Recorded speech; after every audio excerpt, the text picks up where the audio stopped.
Të mos ketë më pritje në sportele, në të ardhmen, secili të mund të marrë dokumente online, studentët të marrin libra, e nënat më lehtë i regjistrojnë fëmijët në qerdhe. Këto janë vetëm një pjesë e mundësive që planifikohet të zbatohen, por çka kryeministri Kristian Mickoski foli në fjalimin e tij në samitin e 7 digital për Ballkanin Perëndimor që mbahet në Shkup.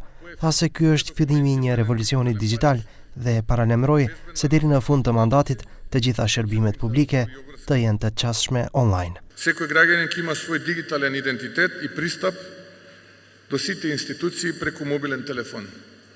Ќе создадеме генерации со дигитални вештини, ученици кои ќе бидат конкурентни со своите врсници во Европа. Ќе градиме систем на сајбер безбедност што ќе гарантира доверба во дигиталното општество. Ministri për transformim digital Stefan Andonovski theksoi se inicohet roaming falas me vendet europiane.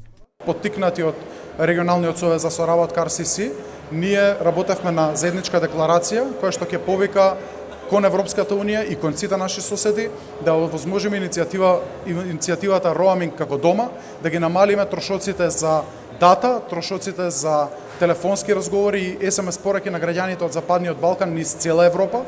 Sekretari i përgjithshëm i Këshillit për Bashkëpunim Rajonal, Amer Kapetanović, përveç për roaming të lirë me Europën, tha se punohet për integrim të plotë të tregut digital të Ballkanit Perëndimor në tregun digital të Bashkimit Evropian.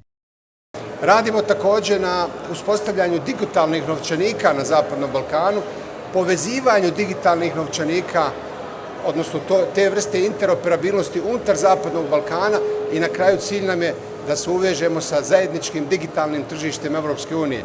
Kjo është hera e dytë që samiti digital i Ballkanit Perëndimor mbahet në Shkup, pasi për herë të parë në vend u mbajt në vitin 2018.